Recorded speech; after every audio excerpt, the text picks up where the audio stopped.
Hi అండి, అందరికీ నమస్తే. Welcome back to our channel. ఈరోజు మనము కంది పంటను మిషన్లతోటి కట్ చేస్తున్నటువంటి పైట్ దగ్గర మనమైతే ఉన్నాము. ఒకసారి అది ఏ విధంగా కట్ చేస్తుంది అనేది ముందుగా ఈ వీడియోలో చూద్దాం, తర్వాత టాపిక్ మాట్లాడదాం. మీరు మటుకు వీడియోను స్కిప్ చేయకుండా పూర్తిగా చూడండి, మొత్తం అర్థమవుతుంది. మధ్యలో స్కిప్ మాత్రం చేయొద్దు, అసలు ఏం అర్థం కాదు.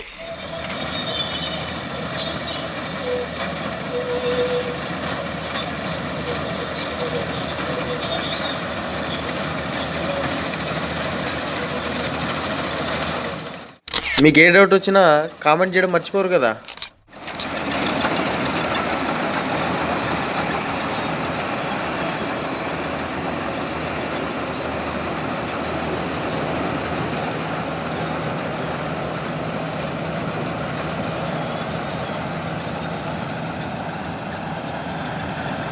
ఈ విధంగా పంటను కట్ చేసిన తర్వాత దాన్ని అన్లోడ్ చేయడానికి తీసుకెళ్ళడం జరుగుతుంది.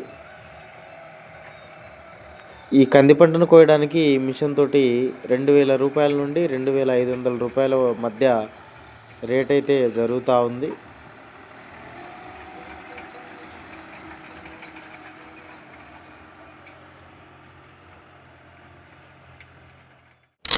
దీని బ్లేడ్లు అయితే చాలా షార్ప్గా ఉన్నాయి. ఎంత పెద్ద కండ కలిగినటువంటి మొక్కనైనా రప్ప రప్ప రప్ప కట్ చేసి పడేస్తుంది అనమాట.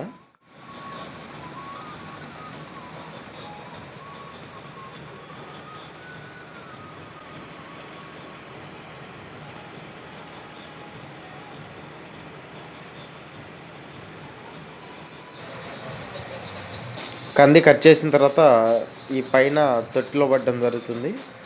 ఇది ఫుల్ అయిన తర్వాత అన్లోడ్ చేస్తారు. ఈ సంవత్సరము దిగుబడి పరంగా చూసుకుంటే మాత్రం రైతులకు బొక్కే అన్నమాట.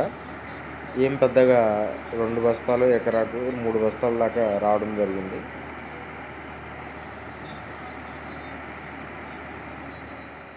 చాలామందికి ఒక డౌట్ ఉండొచ్చు అనమాట, ఇది ఎంత హైట్లో కట్ చేస్తుందని. ఇదైతే కనీసం అడుగున్నర మినిమం కట్ చేస్తుంది అనమాట. ఇంకెందుకు మా ఆలస్యం, మీరు కూడా కంది పంటను కోపియాలా అయితే కింద డిస్క్రిప్షన్లో ఉన్న నెంబర్పై కాల్ చేయండి ఖచ్చితంగా.